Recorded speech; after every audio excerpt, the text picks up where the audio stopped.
ನಮಸ್ಕಾರ ಸ್ನೇಹಿತರೆ. ಭಾರತದ ನ್ಯಾಯಾಂಗ ವ್ಯವಸ್ಥೆಯಲ್ಲಿ ಯಾವಾಗಲೂ ಸುದ್ದಿಯಲ್ಲಿರುವ ಒಂದು ವಿಷಯವೇನೆಂದರೆ ಅದು ಕೊಲಿಜಿಯಂ ಸಿಸ್ಟಮ್. ಹೈಕೋರ್ಟ್ ಮತ್ತು ಸುಪ್ರೀಂ ಕೋರ್ಟ್ ನ್ಯಾಯಾಧೀಶರನ್ನು ಯಾರು ನೇಮಿಸುತ್ತಾರೆ, ಅದರಲ್ಲಿ ಸರ್ಕಾರದ ಪಾತ್ರವೇನು, ಈ ಎಲ್ಲ ಪ್ರಶ್ನೆಗಳಿಗೆ ಉತ್ತರವೇ ಈ ಕೊಲಿಜಿಯಂ ಸಿಸ್ಟಮ್. ಇವತ್ತಿನ ವಿಡಿಯೋದಲ್ಲಿ ನಾವು ಇದರ ಬಗ್ಗೆ ಸರಳವಾಗಿ ತಿಳಿದುಕೊಳ್ಳೋಣ.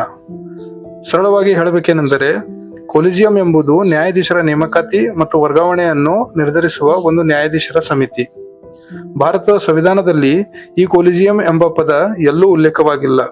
ಇದು ಸುಪ್ರೀಂ ಕೋರ್ಟ್ ನೀಡಿದ ವಿವಿಧ ತೀರ್ಪುಗಳ ಮೂಲಕ ಅಸ್ತಿತ್ವಕ್ಕೆ ಬಂದ ಒಂದು ಪದ್ಧತಿಯಾಗಿದೆ. ಸುಪ್ರೀಂ ಕೋರ್ಟ್ ಕೊಲಿಜಿಯಂ ಸಮಿತಿ ಭಾರತದ ಮುಖ್ಯ ನ್ಯಾಯಾಧೀಶರು ಮತ್ತು ಸುಪ್ರೀಂ ಕೋರ್ಟ್ನ 4 ಹಿರಿಯ ನ್ಯಾಯಾಧೀಶರನ್ನು ಇದು ಒಳಗೊಂಡಿರುತ್ತದೆ.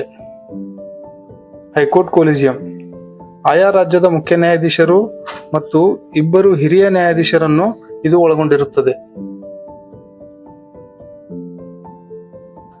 ಕೊಲಿಜಿಯಂ ಮೊದಲು ಅರ್ಹ ನ್ಯಾಯಾಧೀಶರ ಹೆಸರನ್ನು ಶಿಫಾರಸು ಮಾಡುತ್ತದೆ. ಈ ಪಟ್ಟಿಯನ್ನು ಕೇಂದ್ರ ಕಾನೂನು ಸಚಿವಾಲಯಕ್ಕೆ ಕಳುಹಿಸಲಾಗುತ್ತದೆ. ಸರ್ಕಾರವು ಅದನ್ನು ಪರಿಶೀಲಿಸಿ ಅಂತಿಮವಾಗಿ ಭಾರತದ ರಾಷ್ಟ್ರಪತಿಗಳು ನೇಮಕಾತಿ ಪತ್ರಕ್ಕೆ ಸಹಿ ಹಾಕುತ್ತಾರೆ. ಒಂದು ವೇಳೆ ಸರ್ಕಾರಕ್ಕೆ ಯಾವುದಾದರೂ ಹೆಸರಿನ ಬಗ್ಗೆ ಆಕ್ಷೇಪವಿದ್ದರೆ ಅದನ್ನು ಮರುಪರಿಶೀಲನೆಗೆ ವಾಪಸ್ ಕಳುಹಿಸಬಹುದು. ಆದರೆ ಕೊಲಿಜಿಯಂ ಮತ್ತೆ ಅದೇ ಹೆಸರನ್ನು ಕಳುಹಿಸಿದರೆ ಸರ್ಕಾರ ಅದನ್ನು ಒಪ್ಪಲೇಬೇಕಾಗುತ್ತದೆ. ಈ ವಿಡಿಯೋ ನಿಮಗೆ ಇಷ್ಟವಾದರೆ ವಿಡಿಯೋವನ್ನು ಲೈಕ್ ಮಾಡಿ ಮತ್ತು ನಿಮ್ಮ ಸ್ನೇಹಿತರೊಂದಿಗೆ ಶೇರ್ ಮಾಡಿ. ಕಾನೂನಿನ ಬಗ್ಗೆ ಇಂಥ ಅಪ್ಡೇಟ್ಸ್ಗಾಗಿ ನಮ್ಮ ಚಾನಲ್ಗೆ ಸಬ್ಸ್ಕ್ರೈಬ್ ಆಗಿ. ಧನ್ಯವಾದಗಳು.